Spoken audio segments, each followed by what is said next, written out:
Thank you, Gemma, and everybody for coming out this evening. It's really cool to be able to work on the Out of Bounds project again, and to think about some of the themes again, how they come into my work now, because I guess I've been writing some slightly different things, and place has come into some of my new writing, and it was really cool to get the email and have to think about that kind of stuff and have to make something up that I'm going to say in a bit when we have a discussion. So I'm going to start with a poem that's set in Dagenham, where I lived for several years. I started off living in southwest London, and then I moved to Dagenham. Before that I lived in Newcastle, so all the poems in the anthology kind of speak to that movement. This is called Martin's Corner, which is the name of a junction, really. Like, this is my version of Small Talk at 125th and Lennox, essentially. I have another one called Andrew's Corner, which is in a similar vein. Meat wagons sing an ode in sardonyx, passing a bus held briefly to regulate the service. Jesus loves you if you believe in signage. High heels clack are slung off, taken in hand. A shawl flicked around Our Lady's shoulders flutters. She speeds up by Londis, past friends, pressed against shutters, huddled from the cold round a zoot, toozed then snuffed by a scuffed shoe. This is the hour when a silver glimpse, likely a phone, is a blade, and a patch of shade must be an assailant.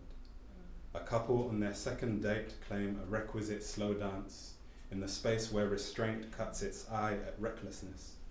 Their arms charm necklaces, warding off the thought of these limbs round some other neck, the night years hence, when they'll forget how to want and need in the same breath.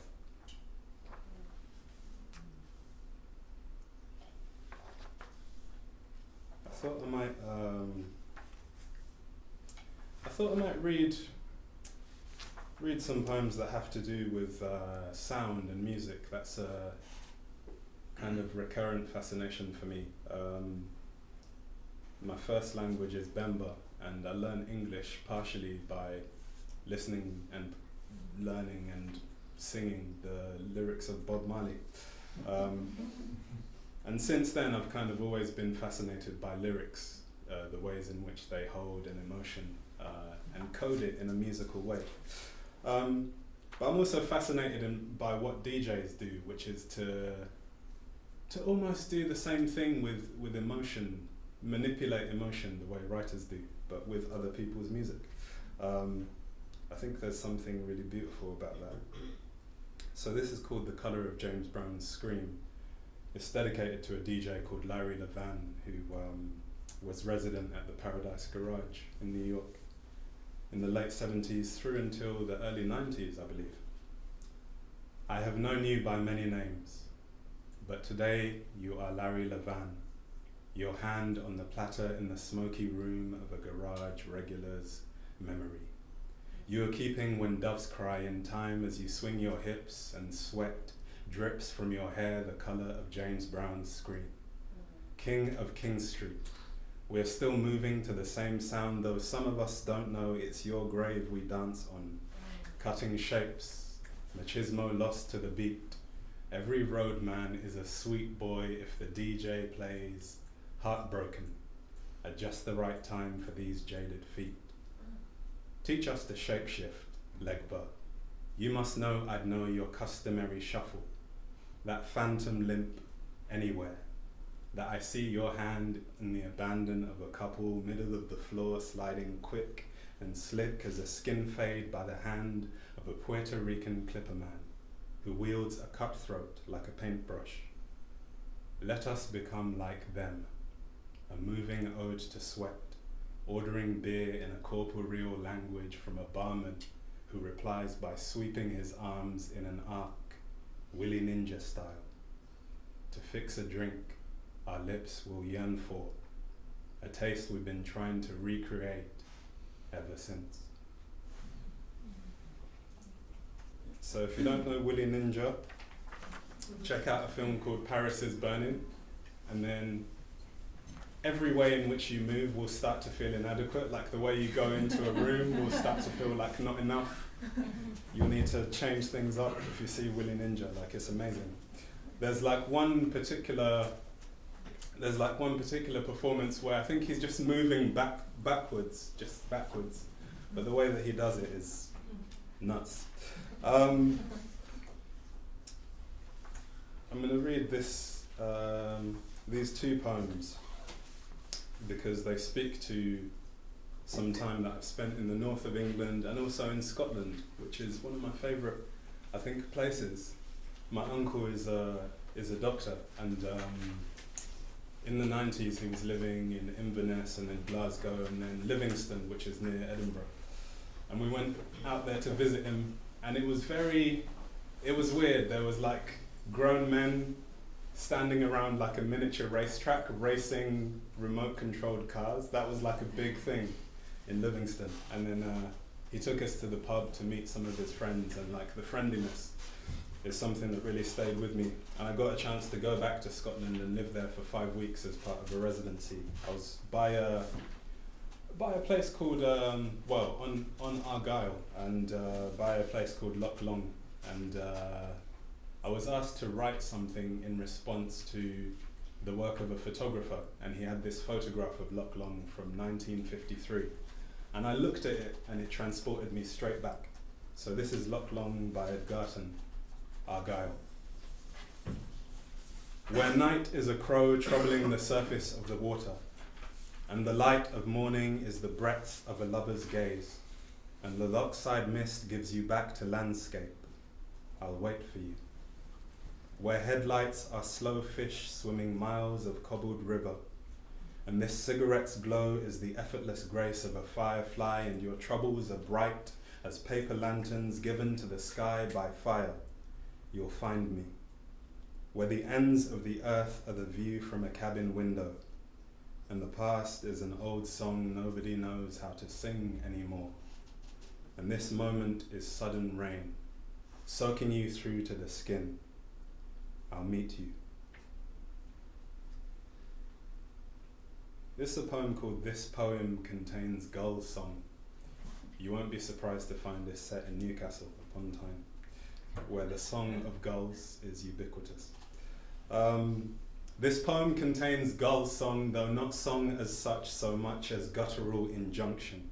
Such music we forgot how to understand, since it lacks that carefully planned sweetness, sounding instead of black shod clockers on, the splash and clack of shop fronts, cabbies sparking tabs in the cold of a windswept rank, flanked by one of Monkchester's lesser monuments, a sentry stopped in his bronze tracks, steps echoing the strains of an old tune, hidden in the genes of a new one, a left-behind accent fizzing at the back of my tongue.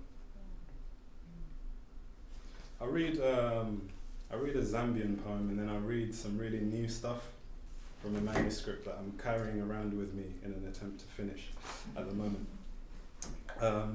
This is a poem I wrote from my aunt. My aunt and uncle raised me. My parents died in my childhood at different times. So I lived with my mother. It was me and her until I was 13. She died, and I started living with my aunt and uncle. But in Zambia, it's not really aunt and uncle. It's kind of like secondary parents. And in fact, in terms of discipline, they're a bit harsher than your actual parents. If they see you out and about, with people you shouldn't be with or doing something sketchy, it's long for you, essentially. But yeah, in the course of living with them and getting to know them in a deeper way, they've kind of told me loads of stories about living in Zambia at the time that it was under British rule and called Northern Rhodesia, and the sense that they felt in that situation. This is a poem that comes from one of those stories. It's called Curfew. This was soldier curfew, he says, apropos of nothing, the way the best stories come round this table that just about holds us. Wali all but eaten, the flash of the thought of flame lighting up his face. He rests the tip of a finger in the space between his eyes. Past curfew, there were no warning shots. My aunt chips in as if this were little more than a scene they were rehearsing.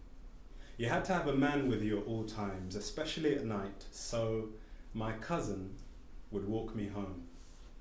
In trousers and squared shoulders, she could pass. She smiles a knowing smile at our scandalized faces. Faces we've bent into anguished shapes when she could smell a lie, but let us improvise wildly until, hoisted by our respective petards, we came clean, deferring to the knowledge of a woman who was a girl who could climb out of a window in hot pants and platforms, dance to the last ache in her legs, and make it back before the cockerel crowed morning. I'll finish with a couple of very new poems. You've been a very attentive audience. I like you guys. I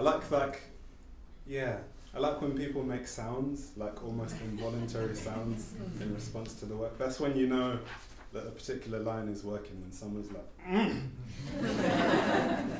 it's like good food. It's lovely. Like applause is beautiful, but like that good food sound, it's beautiful.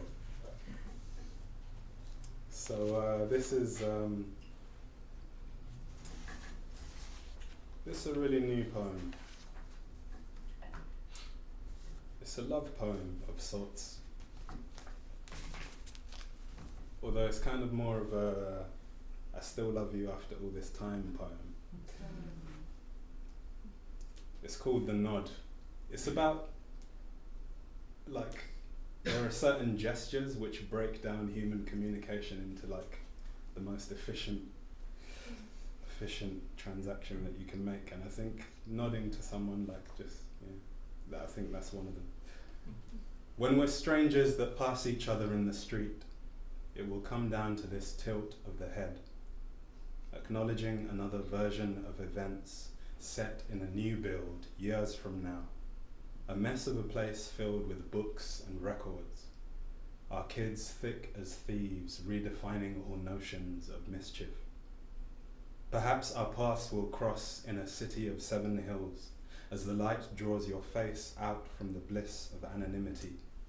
Maybe you'll be stroking the goose-down nape of a small child with eyes the exact shade of those I met across a room at the start of this pain in the heart, this febrile dance. I'll finish with this poem, which is called The Nword. It's from a sequence called Calling a Spade a Spade.